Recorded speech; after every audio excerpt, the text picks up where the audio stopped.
Lévi Zohar, éducateur comportementaliste canin. Ça va bien, Lévi? Ça va, merci. Alors, vous venez effectivement tous les mois nous donner quelques conseils. Aujourd'hui, vous allez nous éclairer sur une thématique du monde animal que j'ai surnommée les chiens sauteurs.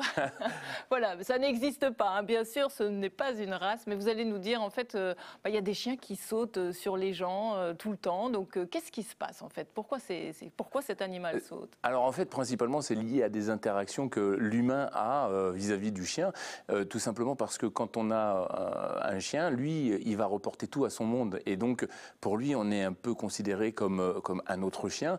Et il va avoir, dans son analyse, un certain nombre d'interactions qui vont être interprétées dans son monde.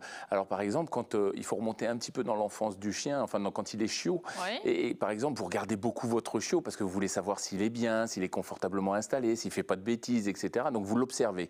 Sauf que l'observation et le regard dans le monde du chien, c'est une communication. Vous savez pourquoi? Juste en le regardant, c'est parce qu'on fait des mimiques? Oui, voilà, c'est ça, c'est un ensemble en fait. Alors l'analyse, elle est simple en fait. Vous regardez votre chien, il ne sait pas pourquoi vous le regardez et vous le savez, il est magnifique. Le problème, c'est que lui, il ne sait pas. Donc il va faire ce qu'on appelle des essais. Il va venir près de vous la première fois. Vous allez faire quoi? Un grand sourire, la fameuse mimique faciale. On va se baisser pour lui faire un petit câlinou et on le caresse. Et parfois même, on lui parle. Et dans ce cas-là, votre chien se dit « Ah, mais c'est ça qu'on attend de moi. Ok, pas de problème. » Donc à chaque fois que vous regardez votre chien, du coup, il vient près de vous, vous faites ça plusieurs fois. Et un jour, vous arrêtez de faire cette interaction. Et là, votre chien, en fait, qu'est-ce qu'il fait? Il va commencer à monter sur vos jambes. Pour qu'il ait cette interaction. Pour capter votre attention, pour être en recherche justement de cette interaction. Et du coup, vous allez faire quoi? Rebelote, mimique faciale, on parle à son chien et on lui fait une caresse. Alors là, il se dit, ok, changement de programme, j'ai compris, on me regarde, donc, je viens, on me saute dessus, enfin je pose mes pattes et machin, et j'ai cette interaction. Le problème, c'est qu'à un moment donné, dans votre parcours, vous vous rendez compte que votre chien, il a des griffes, il a les pattes sales, vous êtes endimanché, etc., etc. Et là, vous repoussez votre chien, mais de la manière suivante. C'est-à-dire que vous avez tendance à vous pencher, vous le repoussez avec vos bras, arrête, ça suffit, va à ta place, etc. Et le chien, en fait, croit que vous jouez. Et du coup, il continue, il n'a aucune raison de s'arrêter puisque vous êtes tout le temps dans l'interaction. Alors, ça se produit évidemment pour vous lorsque vous arrivez à la maison, alors qu'il y a un moyen très simple en réalité pour rompre ce processus, c'est d'arrêter les interactions. Et c'est pareil avec vos invités. Lorsque vous avez des invités qui arrivent chez vous, le chien va se mettre à sauter sur les gens, mais pour deux raisons. La première, c'est que c'est lui qui a tendance à venir à la porte accueillir les gens. Quand ça sonne, hop. Oui, c'est ça, il arrive devant la porte, etc. C'est pas normal en fait. C'est pas normal, c'est normal pour le monde du chien, il vient, il arrive, mais c'est pas normal pour nous. Donc voilà. Du coup, on va apprendre à son chien, par exemple, à aller dans son couchage lorsque ça sonne à la porte, lorsqu'on lui demande d'aller à sa place, ou alors on va lui demander de s'asseoir et de rester calme lorsque l'on accueille les personnes. Et il faut expliquer juste à son chien que c'est pas lui qui accueille le monde, mais nous-mêmes. Et dans la rue, le problème est identique, c'est-à-dire que les gens que vous croisez dans la rue, ont tendance à regarder votre chien. Et comme ils regardent votre chien, on retombe dans le système qui est le même pour vous. Hop, interaction, votre chien saute dessus.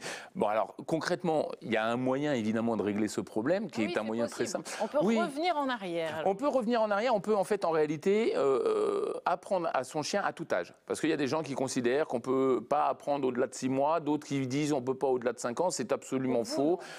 Les chiens apprennent à tout âge parce que leur façon de fonctionner, c'est je m'adapte toujours à mon environnement direct, toujours au groupe social que les gens représentent, et puis à chaque individu à l'intérieur de ce groupe social. Donc vous avez des chiens qui vont sauter par exemple sur monsieur, parce que monsieur est plus enclin à faire la fête, à avoir ses mimiques faciales, et moins sur madame, ou vice-versa.